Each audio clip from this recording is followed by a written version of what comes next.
Good morning and welcome back. It's me, Kenny Polcari, your host of the party, and today is Monday, January 30th, 2023. And as you might imagine, I'm no longer in Florida, but I'm coming to you live from Yellowstone, the Yellowstone Club in Montana. It is absolutely spectacular out here, and the ski conditions were perfect over the weekend. Okay, but let's get on to the markets and what happened last week and what's happening this week, because there's lots on the calendar, right? The stocks rallied into the weekend, but they are under pressure this morning. It is a big week for earnings. 20% of the S&P are due to report. It's also a big week for economic data, and it's a big week for central banks around the world. The Fed, the ECB, and the Bank of England all due out with commentary on Wednesday and Thursday this week. Oil, which rallied, now retreated on Friday, but it's holding steady at about $80 a barrel. The countdown to the Russian ban has begun. February 5th, that's the key date you want to watch. And what do we have for dinner? We're going to have the lemon chicken.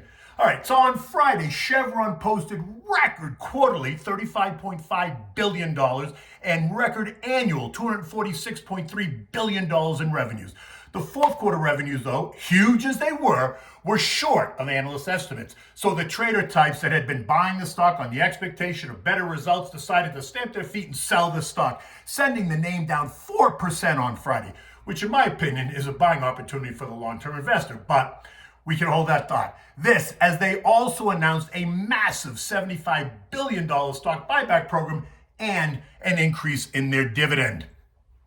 U.S. consumers turned cautious as consumer spending fell by 0.2% in December, while the Fed's favorite inflation gauge also eased. But that was expected, right? Giving some hopes to consensus that inflation is cooling. But let's be honest here. The PCE deflator core reading, which excludes food and energy, rose by 4.4% year over year. But the top line PCE deflator that includes food and energy rose by 5.5% year over year. Still down from the prior month, but still well above the Fed's 2% target. And remember, the inflation rate that matters to Americans is the rate that includes everyday items that we need, specifically food and energy and utilities. And it's still too damn high. Intel reported a miss to earnings, right? Blaming a weakening economy and stiff competition and a very expensive turnaround plan. The stock, which is down 57% from the March 2021 high, fell another $5 or 10% on the opening bell, recovering just a bit to end the day down 6% or $1.93 at $28.16 a share. And that helped drag the semiconductor index down a bit lower as well. And the board at Goldman Sachs, clearly not happy with CEO Davey Solomon, sent him a message by slashing his annual compensation by 30% to $25 million. Now, I don't see many shedding a tear over this, but it does speak to the difficulty in running an investment bank during an industry-wide slowdown that saw the bank return on equity fall to 10.2%, well below their own target of 14 to 16%. Now, on the bright side, Davey told us that the shares only fell 10% in 2022, handily beating the 12% decline in the XLF ETF. So far this year, though, they're trailing that index by about 3 percentage points, as the stock is up 3% and the sector, the XLF, is up 6% year to date. At the end of the day, the Dow added 29 points, the S&P gained 10, the Nasdaq rose by 110, and the Russell added 9 points, while the transports gained 192. Stocks went higher for one reason. Recall what I told you in Friday's note. They were going to use the market, many in the market will use today's weaker or better PCE report to demand that the Fed stop raising rates. They're going to say that the Fed has done enough and that they need to pause, and they need to pause now, something that JJ and the others do not seem to agree with. And don't forget, the more the market climbs, the more the Fed will dig its heels in. Remember what JJ said, that if stock and bond prices continue to rise, it would make his job more difficult, suggesting ongoing rising rates. So anyone who thinks they're going to pivot anytime soon should think again, because it doesn't sound like JJ Powell is ready to pivot. Now, there is this group think out there that the Fed is going to crawl off the ledge and stop the rate hikes. Not slow them, but stop them, and then eventually, later in 2023, cut them, which makes zero sense to me right now, right? Partly because they've all told you that they are not prepared to do any such thing, and partly because the ongoing strong labor market threatens to keep upward pressure on wage wages and prices, right? Think like 1980-81 wage price spiral inflation. That's what the fear is, right? And we've seen this very fact in some of the recent headlines, right? And some of the recent commentary. Delta Airlines during their earnings season, right? They told us that while negotiating with the union, they revealed that the pressure the union is putting on them for higher wages, and that's just but one union. We also saw the same with the rail union. Just wait until the negotiations come around for the others. And Walmart and Amazon are just two more major companies to announce wage increases to offset the rising price increases that plague us. And we're also seeing that people who change jobs are getting a nearly 15% pay increase versus those that remain at their jobs. And while we've seen lots of layoff announcements over the past 3 months, it has done nothing to slow the labor market or wage pressures at all. And the Fed reminds us that the pricing pressures in the services part of the economy is rising, not falling. And remember, the U.S. economy is a 75% services economy. So expect this data point to remain very relevant in the discussions ahead. So listen to what JJ says, how he refers to this maybe in the Wednesday press conference. Now, the hawkish stance is causing some to worry that the Fed has already gone too far, right? With some suggesting a 65% chance of a recession sometime this year. Well, if the inverted yield curve holds true, then the recession should be officially recognized sometime between April and June of 2023, right? It's a 12 to 16 month period after the yield curve inverts when they officially announce a recession. The other 35% are betting the ranch that the Fed can achieve a soft landing, typically defined as a cooling inflation without a surge in unemployment, which is a tough call right now. Consensus is that the unemployment rate will have to hit at least 5% before the Fed is successful. Others are suggesting a much higher number. Larry Summers suggests it's going to be north of 6%. And considering that the current unemployment rate is 3.5%, a move up to 5 or 6% would be anything but soft, in my opinion. So let's look at the sector performance so far this year. The best performing sectors this year in the S&P are the ones that got beaten up the most. Communications, XLC up 15%. Consumer discretionary up 14.5%. Tech up 9.5%. Real estate up 9.2%. And that makes the most sense if you are buying into the pause pivot camp. These were last year's biggest losers due to the aggressive monetary policy. But if you remain in the current camp of higher rates at slower increments, then I think these groups are just a bit ahead of themselves, right? Not saying that they're not going to improve, but I think they're just a bit ahead of themselves. And we're about to find this out on Wednesday when the Fed releases their statement of future path of rates.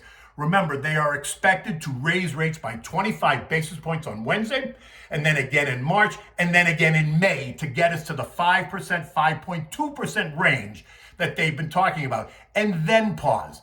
The way the market is acting today suggests that the rate hike, that this week's rate hike is going to be the last one for now. An argument I don't subscribe to, but let's see.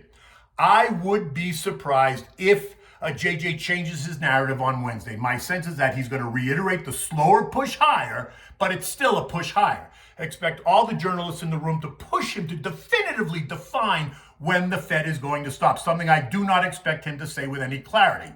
And that's just so he can leave the door open and respond to the data. Remember, the Fed is data dependent. Okay, look, it's a big economic week ahead. We've got Dallas Fed survey. We've got the housing price index. We've got Chicago PMI, ADP employment, S&P global manufacturing PMI, construction spending, ISM employment, and ISM manufacturing. But there are two data points that are going to steal the show this week. Wednesday's FOMC announcement and Friday's non-farm payroll announcement, right, for the month of January. And that is expected to show an increase of 185,000 restored jobs and an unemployment rate of 3.6%, which would be an uptick over last month. And remember, so many of the layoffs that have happened have taken place in January. So it makes sense that this month is the month that's going to show the reversal in trend.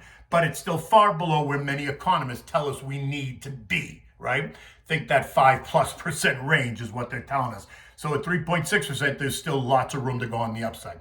In addition, the earnings train continues to roll on. We're going to hear from more than 100 S&P companies this week. Look for reports from the big names, General Motors, Pfizer, Caterpillar, UPS, McDonald's, ExxonMobil, Amgen, Philip Morris, Lilly, Merck, and Boston Scientific. And on Thursday, we're going to hear from the big three A's, Apple, Amazon, and Alphabet. So expect a very busy week on the earnings front that could cause heightened volatility. Oil, while moving higher all week last week, ended the week a bit lower at 79.68 on strong Russian supply comments that are going to be met with strong Chinese demand. Additionally, the Saudis made it clear that they may reduce the selling price of their light crude by about 20 cents a gallon for March sales to Asia to combat the increased Russian supply. And that caused many of the trader types to hit the sell button and lock in profits after the recent spike higher from the low 70s right up to 83. So we saw it back off a little bit. I still think we're okay. This morning, oil is trading just a hair below 80 as RBC puts out a report saying that they expect oil to trade at an average price of $92 a barrel this year, which means it has to trade substantially higher to bring the average up. Remember, February 5th is the day that the Eurozone is going to start the near absolute ban on all imports from Russia.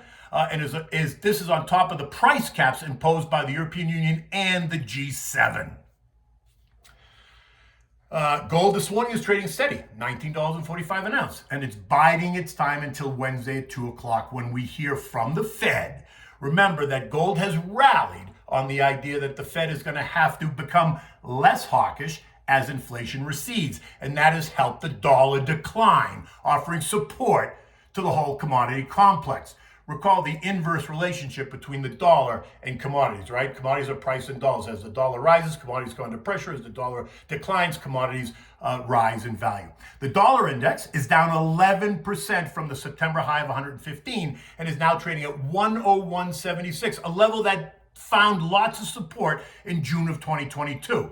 Right before the spike higher that took it up to 115. So let's see if that holds or if it corrects further based on what we hear on Wednesday out of the Fed and then on Thursday out of the ECB and the Bank of England, because that's just going to talk to the global situation. U.S. futures are significantly lower at 6 o'clock this morning as traders and investors and algos brace themselves for what could be a volatile week of data and earnings and loads of speculation surrounding what JJ says versus what he means. I'm in the camp that what he says is what he means, while others are going to try to find a way to suggest that he is changing the narrative and becoming more dovish. Yet this morning's action suggests that the majority, at least for today, are expecting some pretty hawkish commentary from the Fed, as well as the ECB and the Bank of England. Dow futures this morning are down 240, the S&P is down 40, the NASDAQ down 160, and the Russell is off by 20 plus points. So it looks like it could be a down day today. European markets are also all lower. Markets across the region down between 0.2% and 1%. Spanish inflation rose unexpectedly, all right, a surprise to analysts, and that's causing many to suggest that the ECB is not caving in Thursday's announcement.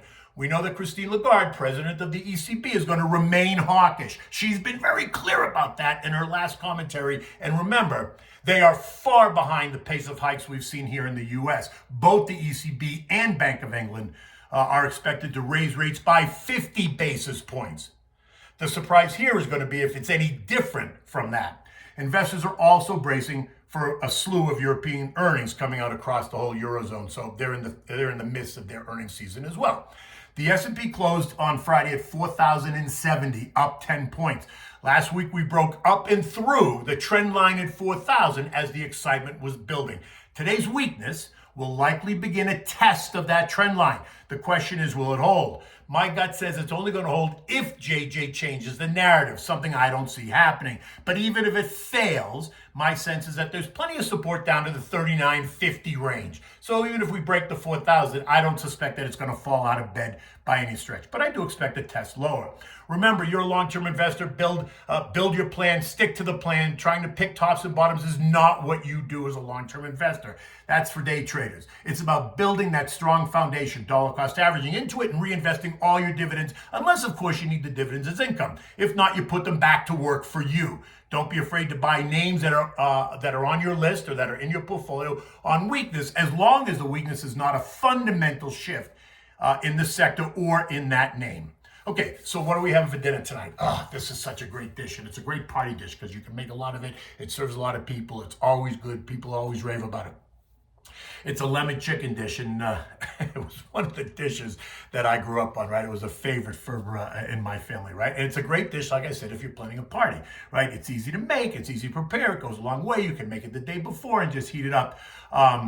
When you need it, right? You put it in the oven when it's ready, and you could serve this either as an entree, buffet style, along with a mixed green salad, rice pilaf, and some maybe sauteed broccolini. It makes a great presentation. Okay, so what do you need? You're gonna need to start with boneless, skinless breasts and thighs. Rinse and drain them, pat them dry, right? Because you don't want them wet when you're trying to sear them on the stove. Won't work. So you pat them dry with paper towels. Now to prepare them, you also need 4 lemons. You want to slice those into 1/8 in thickness slices. You need seasoned flour with salt and pepper. You need beef broth, butter, and just a bit of olive oil. Now, you want to take the chicken breasts and thighs, cut them into just bite-sized pieces, right? You want to dredge them in the seasoned flour and set them aside. Next, in a large saute pan, you want to melt the butter, add a bit of olive oil to prevent the butter from burning. Make sure it's on high, right? You want the pan to be really hot before you add the chicken. Now, add enough to fill the pan, but don't overcrowd it because the chicken will draw the heat out of the pan. You need the pan to stay warm. Keep the heat on high. Brown the chicken all over. It's going to take on like a golden kind of a hue. Should be 5 to 8 minutes or so. Nothing much more than that. Next, you're going to add enough beef broth to bathe the chicken pieces. Don't drown them, just bathe them. Then lay the lemon slices on top of the chicken and then put a cover on it so it steams. Turn the heat to medium and allow the lemon and the broth to permeate the chicken. Maybe another 3 to 5 minutes more, right? Keep your eye on it. Turn the chicken so that it doesn't burn. The broth is going to begin to thicken, so make sure not to overcook. Now transfer this to a baking dish and then repeat the process for the balance of the chicken. You can cover and keep it warm in the oven until it's complete. Now, like I said, you can serve this with a large mixed green salad. You can serve it with green vegetables, maybe some rice pilaf. It's simple. You want to keep it simple because that's the whole point of this dish. Now, tomorrow I will be back in Florida, so until then, take good care.